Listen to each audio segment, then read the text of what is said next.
क्या आपने कभी ऐसा सफर किया है जिसमें न सड़क की कोई आवाज हो, न किसी इंसान की आहट, सिर्फ घना कोहरा, ठंडी हवा और एक अजीब सा एहसास कि कोई अनदेखी शक्ति आपकी हर हरकत पर निगाह रखे हुए है?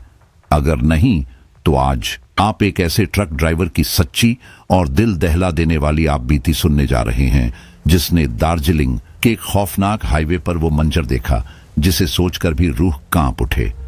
ये कोई मामूली हादसा नहीं था, ये एक ऐसा डरावना तजुर्बा था जिसने उसकी सोच, उसका यकीन और उसकी पूरी जिंदगी को एक झटके में बदल कर रख दिया।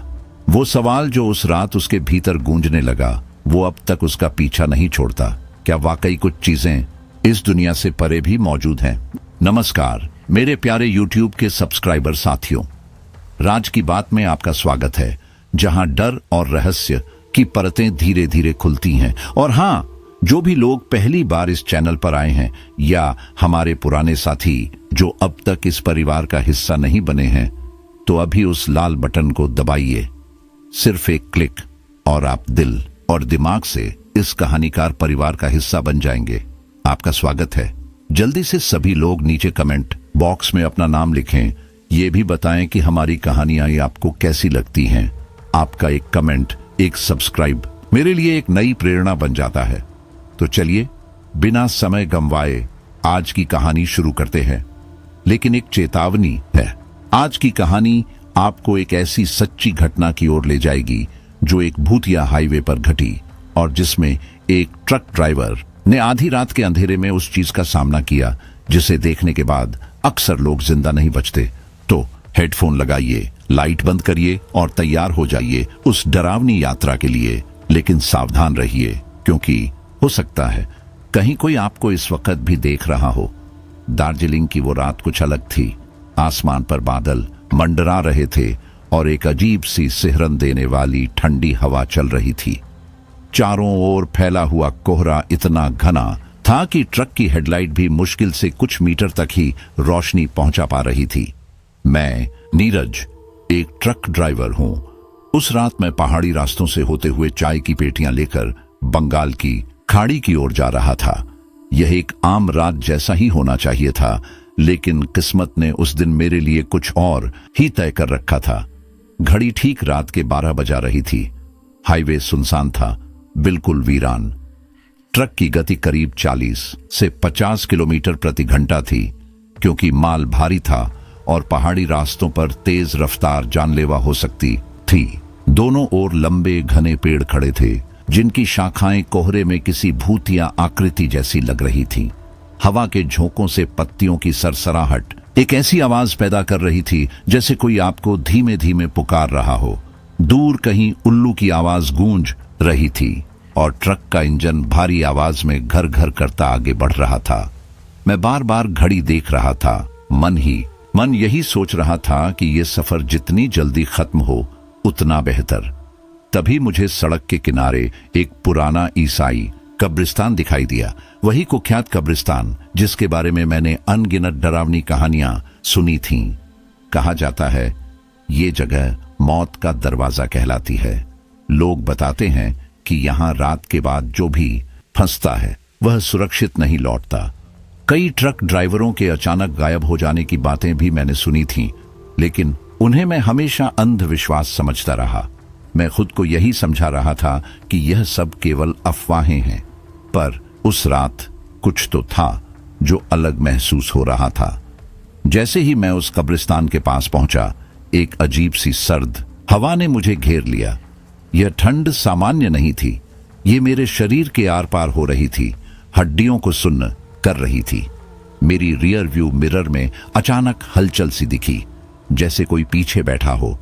मेरी सांसें थम गईं और हाथ स्टीयरिंग पर जकड़ गए। मैंने हिम्मत करके पीछे देखा, लेकिन वहां कोई नहीं था। मैंने खुद को समझाया कि शायद यह थकान का असर है या दिमाग का वहम।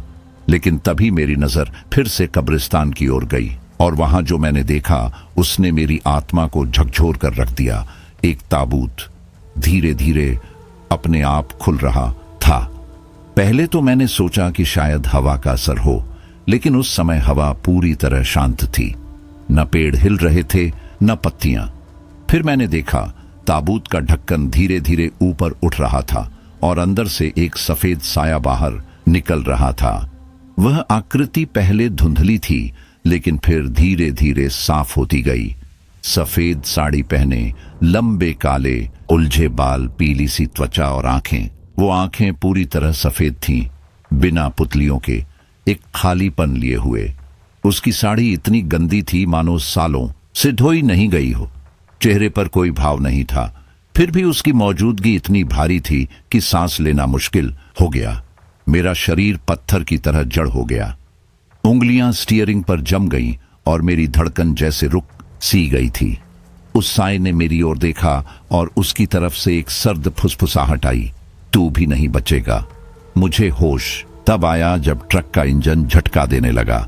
मैंने फौरन गियर बदला और क्लच छोड़ते ही एक्सेलरेटर पर पूरा जोर लगाया। ट्रक धड़धड़ाता हुआ आगे बढ़ा, लेकिन मैं तब तक पीछे नहीं देखा जब तक वो कब्रिस्तान धुंध में गुम नहीं हो गया। उस रात के बाद मैंने कभी उस रास्ते से दोबारा जाने की हिम्मत नहीं की, और आज भी जब कहीं ठंडी हवा चलती है या कोहरा गिरता है, मैं वही साया फिर से महसूस करता हूं। तो अगली बार जब आप अकेले किसी सुनसान पहाड़ी रास्ते पर ट्रक या कार चला रहे हों और अचानक लगे कि कोई आपको देख रहा है, तो शायद वो सिर्फ आपका वहम न हो।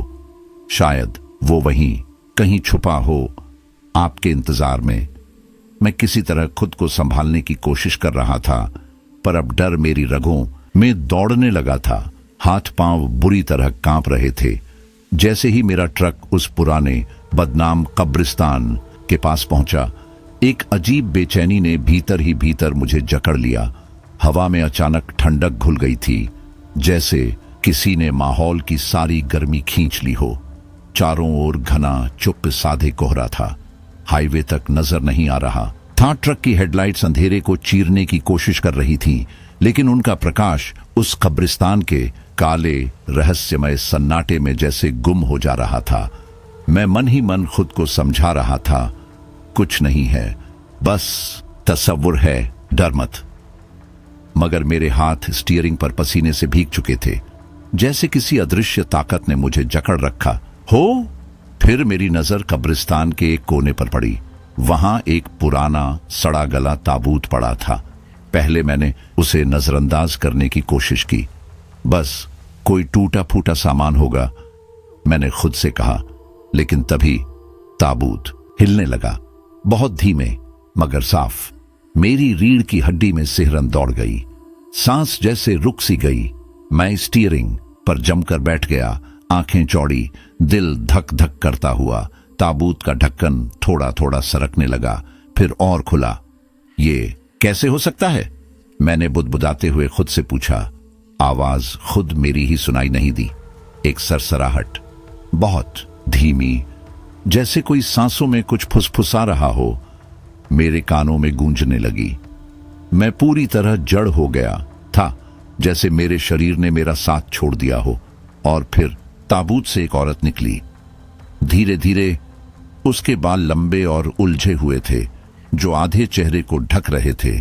वह एक सफेद साड़ी पहने हुए थी, जो हवा में लहरा रही थी, जैसे उसमें कोई अदृश्य लहरें दौड़ रही हों। पर उसकी आंखें वे इंसानी नहीं थीं, बिल्कुल सफेद, पुतलियों का नामो निशान नहीं। ये क्या है? मेरे मुंह से रुकती टूटती आवाज निकली। वह मुझे घूर रही थी, बिना किसी जीवन के संकेत के। वह इंसान नहीं थी, वह वही चुड़ैल थी जिसके बारे में मैंने कहानियां सुनी थीं। लोग कहते थे आधी रात के बाद वह इस कब्रिस्तान में दिखाई देती है।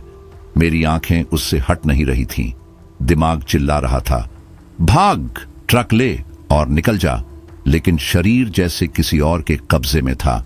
चुड़ैल का शरीर जमीन को छू नहीं रहा था, वह तैर रही थी हवा में। जैसे ही उसने गर्दन ऊपर उठाई, उसका पूरा चेहरा दिखाई दिया।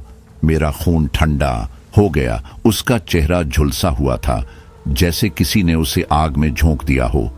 जगह जगह से मांस पिघला हुआ और काले धब्बों से भरा हुआ, और उसकी आंखें अब लाल हो चुकी थीं, जलती हुई, भभकती हुई, जैसे किसी की आत्मा को भस्म कर दें। मेरे हाथ थरथरा रहे थे, पैरों से जैसे जान निकल गई थी। ट्रक के भीतर होते हुए भी ऐसा लग रहा था जैसे मैं बर्फ में खड़ा हूं। उसने अपनी कंकाल जैसी उंगलियां ताबूत के किनारे से हटाईं और पूरी तरह बाहर आ गई। उसके नाखून लंबे, नुकीले, जैसे किसी जानवर के पंजे। वह सिर हल्का सा झुकाकर मेरी ओर देखने लगी। अब तो सब्र जवाब दे चुका था। मैंने झटपट एक्सेलरेटर पर पूरा जोर दे दिया। ट्रक के पहिए जमीन पर घिसटे और गड़गड़ाते हुए हाईवे पर दौड़ पड़ा। लेकिन जब मैंने रियर व्यू मिरर में देखा, मेरी चीख निकलने ही वाली थी। वह चुड़ैल हवा में तैरती हुई अब भी मेरा पीछा कर रही थी। उसकी रफ्तार ट्रक से भी तेज थी। पैर अब भी जमीन से ऊपर थे। उसकी सफेद साड़ी अब चारों ओर भयानक तरीके से लहरा रही थी। उसकी आंखें लाल जलती हुई। अब उसके होंठ धीरे धीरे हिलने लगे थे, जैसे वह कुछ बोल रही हो। उसकी आंखों से खून की मोटी बूंदें गिर रही थीं। और फिर एक दिल दहला देने वाली चीख उसके मुंह से निकली, इतनी डरावनी कि मेरे पूरे शरीर में झनझनाहट दौड़ गई।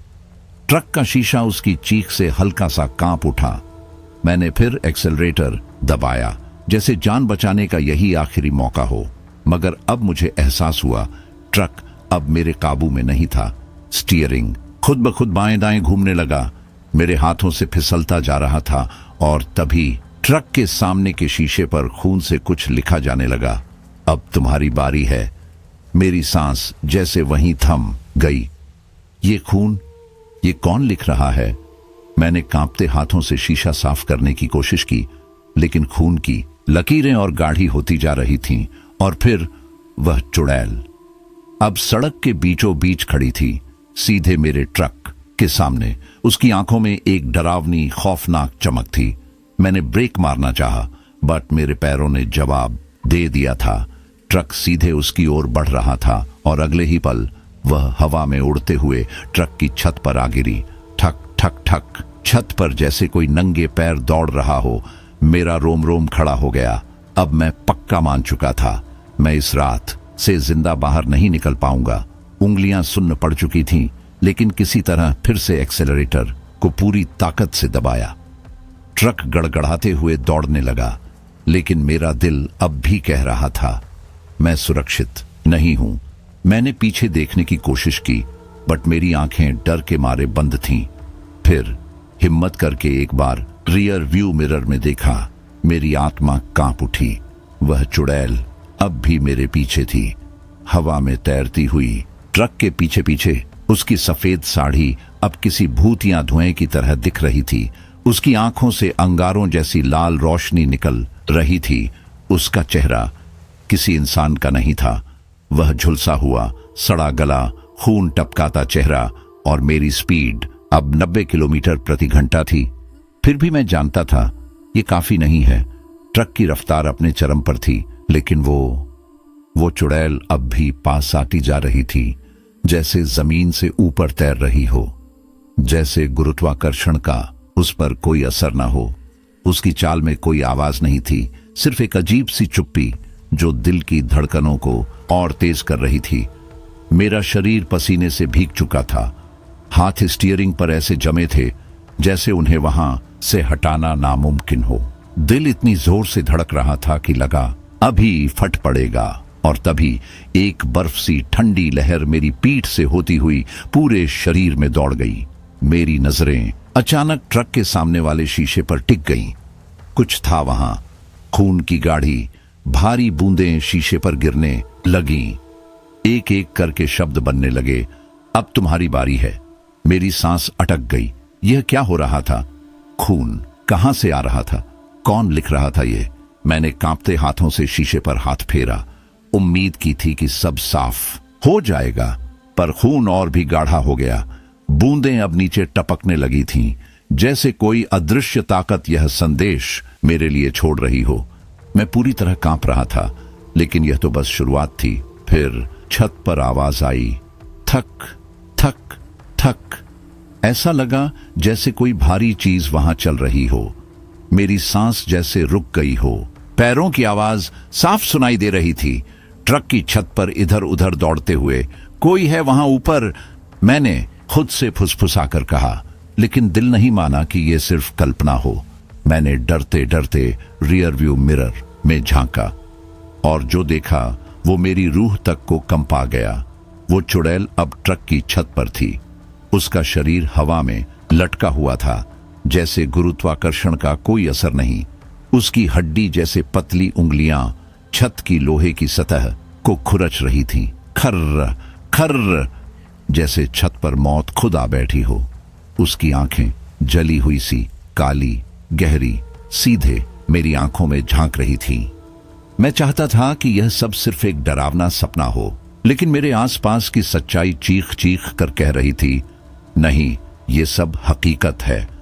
छत पर उसके खुरदरे नाखूनों की आवाज और तेज हो गई। खर्र खर्र, जैसे चेतावनी दे रही हो कि वो अब ज्यादा दूर नहीं। मैं जानता था अगर अब नहीं भागा तो मेरा हाल भी उन्हीं ट्रक ड्राइवरों जैसा होगा जो इस सुनसान रास्ते पर आए थे और फिर कभी वापस नहीं लौटे। लेकिन क्या वाकई कोई रास्ता था? और तभी धड़ाम, ट्रक झटके से हिला। ऐसा लगा जैसे किसी ने पूरी ताकत से ऊपर छलांग मारी हो। मेरा सिर स्टीयरिंग से टकराया। सब कुछ एक पल को धुंधला हो गया। ट्रक तो अब भी तेजी से दौड़ रहा था, लेकिन खतरा अब और भी करीब था। उस चीज ने अब नीचे आने की ठान ली थी। मेरे शरीर में खून जम गया। उंगलियां स्टीयरिंग पर जमी थीं, पैर ऐसे सुन्न जैसे शरीर से जान निकल रही हो। दिमाग डर के मारे सुन्न हो चुका था। और फिर ठक ठक ठक, ट्रक की खिड़की पर किसी ने जोर से दस्तक दी। ओह नहीं, मैंने खुद से बुदबुदाया। रीढ़ की हड्डी में ठंडी सिहरन दौड़ गई। बाहर घना कोहरा था, पर दिल की धड़कन बता रही थी, कोई है वहां, कोई जो अंदर आना चाहता है। मैंने कांपते हुए धीरे धीरे साइड मिरर की ओर देखा। सांस गले में अटक गई। एक सफेद साया झांक रहा था।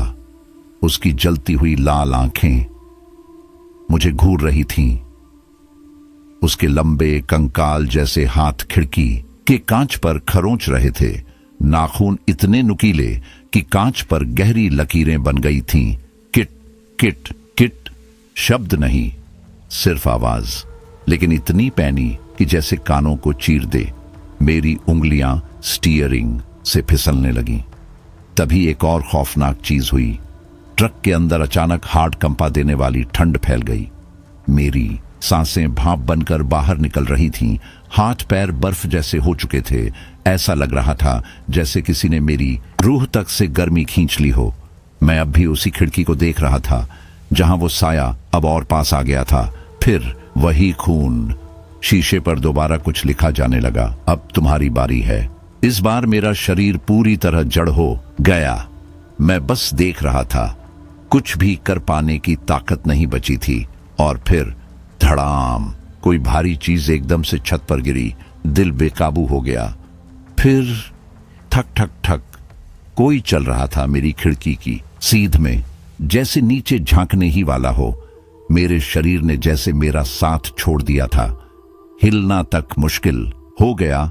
और तभी इंजन ने अजीब सी आवाज की, घर्र घर्र रर, और फिर एकदम खामोशी। ट्रक बंद हो चुका था। अंधेरा अब और घना हो गया था। चारों तरफ सिर्फ सन्नाटा, और खिड़की के बाहर वही भूतिया साया अब भी खड़ा था, मुझे घूरता हुआ। मैंने हिम्मत करके दरवाजा खोलना चाहा, लेकिन दरवाजा लॉक था। मैं अब फंस चुका था। अंदर की खामोशी अब सन्नाटे से ज्यादा घुटन में बदल चुकी थी। भैया, भैया, कोई मुझे पकड़ रहा है। विक्रम की आवाज अचानक गूंज पड़ी। उसकी आवाज इतनी कर्कश और डरावनी थी कि मेरा दिल एक पल के लिए थम सा गया। मैंने झटके से उसकी ओर देखा और मेरे पैरों तले जमीन खिसक गई। ट्रक के फर्श से एक सड़ा गला काला हाथ बाहर निकल रहा था, जिसने विक्रम की टखनों को कसकर जकड़ लिया था। वो हाथ मौत का बुलावा था। विक्रम की त्वचा बिल्कुल झूल रही थी, जगह जगह से लटकी हुई, जैसे किसी ने उसे जानबूझकर मसल दिया हो। उसके नाखून लंबे, नुकीले और डरावने थे, जैसे वह किसी बुरे समय से निकल कर आया हो। उसके बदन से गंध आ रही थी, सड़ी हुई लाश जैसी, जो हवा में फैल रही थी। विक्रम पूरी ताकत से छटपटा रहा था, लेकिन वह हाथ उसे धीरे धीरे खींचता जा रहा था। जैसे कोई अदृश्य शक्ति उसे अपने साथ खींच रही हो। भैया बचाओ। विक्रम की आवाज में अब डर साफ था। उसने अपनी बाह मेरी ओर बढ़ाई। उसकी आवाज में एक दर्द था, जैसे किसी ने उसे पकड़ लिया हो। मैंने जोर से उसकी बाह पकड़ने की कोशिश की, लेकिन मेरी उंगलियां पसीने से चिपककर डर से कांप रही थीं। विक्रम की आंखों में मौत का खौफ था। मैं अपनी पूरी ताकत लगा रहा था, लेकिन वह हाथ, वह अदृश्य शक्ति मुझसे कहीं ज्यादा मजबूत थी। विक्रम अब आधा ट्रक से बाहर लटक रहा था और उसकी चीखें तेज हो रही थीं। फिर अचानक एक झटका हुआ और वह हाथ पूरी ताकत से विक्रम को नीचे खींच ले गया। धड़ाम! विक्रम ट्रक से गिर पड़ा और सड़क पर आ गिरा, जैसे उसका शरीर खुद को गिरने के लिए छोड़ दिया हो। लेकिन इससे पहले कि मैं कुछ कर पाता, मैंने देखा कि उसका शरीर सड़क पर नहीं, बल्कि कब्रिस्तान की ओर खिसकते हुए जा रहा था। हाँ, वह खुद ब खुद अपने पैरों को घसीटते हुए कब्रों की ओर बढ़ रहा था, जैसे कोई अनदेखी ताकत उसे खींच रही हो। उसकी चीखें अभी भी गूंज रही थीं, भैया मुझे बचा लो। लेकिन मैं बस खड़ा था, असहाय, कुछ नहीं कर पा रहा था। विक्रम अब कब्रिस्तान के बीचों बीच पहुंच चुका था और जैसे ही उसका शरीर एक पुरानी अधखुली कब्र के सामने रुक गया, मुझे ऐसा लगा कि किसी ने उस कब्र को हाल ही में खोला हो। मैंने पूरी हिम्मत जुटाई, ट्रक से कूदते हुए विक्रम की ओर दौड़ा, लेकिन इससे पहले कि मैं उसके पास पहुंच पाता, कुछ ऐसा हुआ जिसने मेरी आत्मा को झकझोर दिया। विक्रम अब पहले जैसा नहीं था। वह किसी कठपुतली की तरह अजीब अजीब तरीके से हिल रहा था। उसकी हड्डियां चटक रही थीं। उसकी गर्दन धीरे धीरे मुड़ी और जब उसने मुझे देखा तो मेरा दिल रुक गया। उसकी आंखें अब खून से सजी, जलती हुई और लाल हो चुकी थीं। उसका चेहरा सफेद और बेजान हो गया था और होंठों पर एक डरावनी विकृत मुस्कान थी। उसने धीमी गहरी आवाज में कहा, भैया आओ ना। वह आवाज अब वैसी नहीं थी जैसे विक्रम की होती। उसकी आवाज अब भारी, गहरी और बिल्कुल अनजान थी। मेरे शरीर में अब एक भी सांस नहीं बची थी। मैं वहां खड़ा बिल्कुल पत्थर की तरह जम गया था। मुझे समझ आ गया था, विक्रम अब वह विक्रम नहीं था जिसे मैं जानता था। उसे अब किसी और ने अपनी गिरफ्त में ले लिया था। और फिर कब्र के पास रखी पत्थर की पट्टियां अचानक हिलने लगीं। विक्रम का शरीर धीरे धीरे कब्र के अंदर समाने लगा। उसकी लाल आंखें अब भी मुझे घूर रही थीं। मैंने पूरी ताकत से दौड़ना शुरू किया, लेकिन जैसे ही मैं कब्र के पास पहुंचा, पत्थर जोर से धड़ाम की आवाज करते हुए बंद हो गए। अब वहां कुछ भी नहीं था, न विक्रम, न कोई हलचल। बस एक पुरानी बंद कब्र थी, जो जैसे बरसों से यूं ही पड़ी हो। मेरे दिल की धड़कन तेज हो गई और दिमाग में एक ही सवाल था, क्या मैंने विक्रम को हमेशा के लिए खो दिया? लेकिन यह सवाल अधूरा ही रह गया, क्योंकि अचानक मेरे चारों ओर फुसफुसाने की आवाजें सुनाई देने लगीं। अब तेरा नंबर है। मैं अकेला खड़ा था और अब अगला शिकार मैं ही था। विक्रम की गुमशुदगी के बाद अब मैं ट्रक में अकेला था और मेरी सांसें बेकाबू हो रही थीं। चारों ओर घना अंधेरा था और कब्रिस्तान अब पहले से भी ज्यादा डरावना लग रहा था। मेरी उंगलियां स्टीयरिंग पर जमी थीं, लेकिन मुझे समझ नहीं आ रहा था कि मैं क्या करूं। तभी अचानक ट्रक के सामने के शीशे पर खून से कुछ लिखा उभरने लगा। अब तेरा नंबर है। मेरा दिल एक पल के लिए रुक गया। यह खून कहां से आया? यह कौन लिख रहा था? मेरी आंखें डर से बाहर निकलने को थीं, लेकिन इससे पहले कि मैं कुछ समझ पाता, ट्रक अपने आप चलने लगा। इंजन बिना मेरी छुए खुद चालू हो गया और ट्रक धीरे धीरे आगे बढ़ने लगा। मेरी सांसें और तेज हो गईं, लेकिन अब स्टीयरिंग मेरे हाथों में नहीं था। ट्रक अपने आप चल रहा था और मैं बेबस खड़ा था।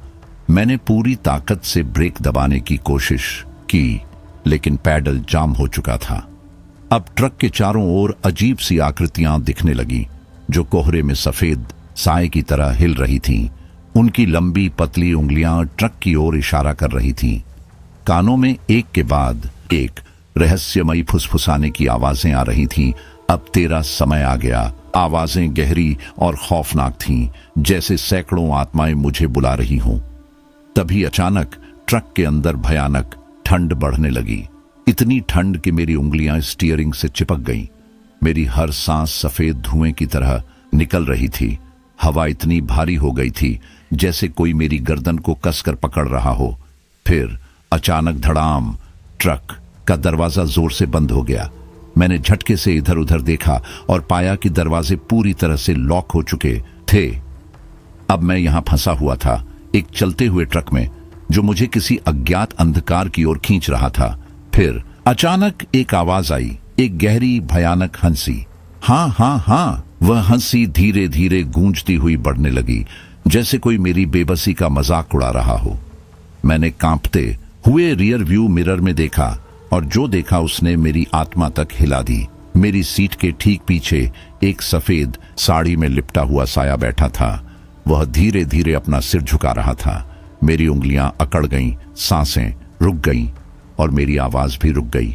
वह चीज धीरे धीरे अपना चेहरा ऊपर उठाने लगी और उसकी आंखों से लाल आग निकल रही थी। उसका चेहरा पूरी तरह से जल चुका था, उसकी त्वचा सड़ी हुई थी। वह कुछ ऐसी खौफनाक स्थिति में थी कि मुझे सांस तक लेना मुश्किल हो रहा था। उसकी काली और फटी होठों से खून टपक रहा था और धीरे धीरे उसने अपना सिर झुकाया।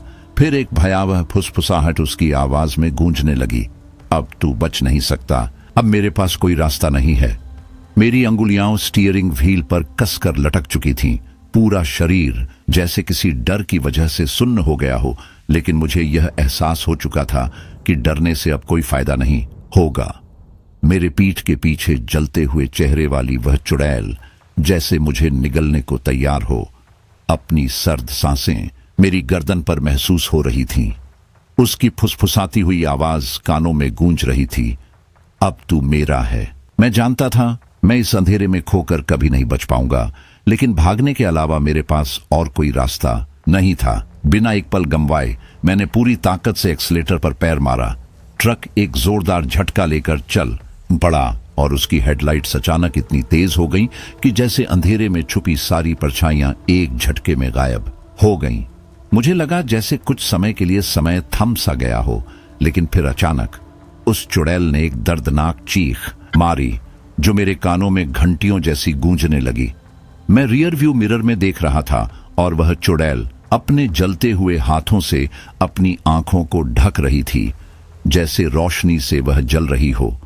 उसकी पूरी देह तड़प रही थी और धीरे धीरे वह सफेद धुएं में बदलने लगी, लेकिन उसका चेहरा अब भी वही था।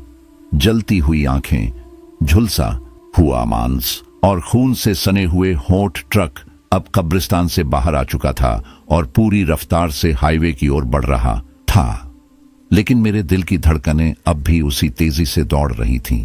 चारों ओर अभी भी अंधेरा पसरा हुआ था, लेकिन दूर कहीं पूरब के कोने से हल्की सी रोशनी दिखाई दे रही थी। मुझे लगा शायद मैं इस रात को जिंदा देख पाऊं। हाईवे की ओर मुड़ते हुए ट्रक की हेडलाइट्स अब पूरी ताकत से जल रही थी। जैसे ही जंगल और कब्रिस्तान का रास्ता पार किया, सूरज की पहली किरणें क्षितिज पर चमक उठी।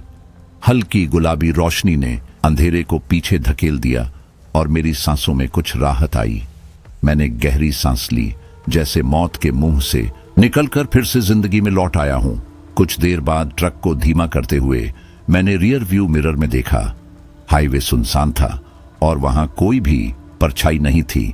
सब कुछ सामान्य लग रहा था, लेकिन तभी मेरी नजर मिरर में किसी चीज पर जमी रह गई। ट्रक के पीछे के शीशे पर खून से कुछ लिखा हुआ था, मैं लौटूंगा। मेरा दिल एक पल के लिए थम गया। ठंडे पसीने की एक बूंद मेरी कनपटी से लुढ़कते हुए नीचे गिर गई। मैंने शीशे को झटके से साफ करने की कोशिश की, लेकिन वह खून की लिखावट अब भी वही थी, गाढ़ी लाल, ताजा, टपकती हुई। क्या यह सब सच में खत्म हो चुका था या फिर यह बस एक शुरुआत थी? उस रात के बाद मेरी जिंदगी पहले जैसी नहीं रही। मैं भले ही कब्रिस्तान से बाहर आ गया था, लेकिन वह भयानक दृश्य, उसकी आवाजें और वह चुड़ैल हमेशा मेरी यादों में बस गई। हर बार जब मैं अकेले ट्रक चला रहा होता, मुझे लगता जैसे कोई मेरे गर्दन के पास ठंडी सांसें छोड़ रहा हो, या फिर जैसे कोई छत पर धीरे धीरे रेंग रहा हो। कई बार मैंने खुद को समझाने की कोशिश की कि यह बस मेरा भ्रम है, एक डरावना सपना, लेकिन जब भी मैं ट्रक के शीशे पर खून से लिखे हुए शब्दों को याद करता, मैं लौटूंगा। यह सवाल मेरे जहन में फिर से गूंजता। रात के सन्नाटे में जब हवा चलती है और पत्तियां सरसराती हैं, मुझे लगता है कि वह अब भी आसपास है, कहीं अंधेरे में छुपी मेरी राह देख रही है। शायद किसी और सुनसान रात, किसी और अकेले मुसाफिर के साथ वही कहानी फिर से दोहराई जाएगी। हो सकता है कि यह सब खत्म न हुआ हो और उस चुड़ैल का डर कभी नहीं जाए। क्या यह सच में खत्म हो चुका है? शायद हमें इसका जवाब कभी न मिले, लेकिन एक बात तो पक्की है, कुछ रहस्य हमेशा रहस्य ही रहते हैं। अब उस रात के बाद मेरी जिंदगी कभी पहले जैसी नहीं रही। वह खौफनाक मंजर, वो जलती हुई आंखें और वह चुड़ैल हर पल मेरे साथ हैं, हर अंधेरी रात में। क्या वो चुड़ैल सच में खत्म हो गई थी, या फिर किसी और सुनसान रात में किसी और मुसाफिर के साथ वही कहानी फिर से दोहराई जाएगी? इसका जवाब शायद हम कभी न जान पाए, लेकिन इतना तो तय है कि कुछ रहस्य हमेशा रहस्य ही रहते हैं। अगर आपको यह कहानी पसंद आई हो तो एक बार फिर दिल से धन्यवाद। हम आगे भी ऐसी डरावनी और रोमांचक कहानियां लेकर आएंगे जिनसे आपकी रूह तक कांप उठे। तो अगर आपने अभी तक हमारे चैनल को सब्सक्राइब नहीं किया है तो जल्दी से सब्सक्राइब कर लें और बेल आइकन दबाना न भूलें, ताकि आप कभी भी ऐसी भूतिया और रहस्यमयी कहानियों से रूबरू न हों। अगर आपको इस कहानी के बारे में अपनी राय या अनुभव साझा करना हो तो कमेंट सेक्शन में हमें जरूर बताएं। आपका फीडबैक हमारे लिए बहुत महत्वपूर्ण है। और हाँ, अगर आपके पास भी कोई डरावनी कहानी है तो हमें भेजें, हम उसे अगली बार अपनी वीडियो में जरूर शामिल करेंगे। अब अगले एपिसोड तक जब तक हम फिर मिलें, याद रखिए, अंधेरे में क्या छुपा है कोई नहीं जानता।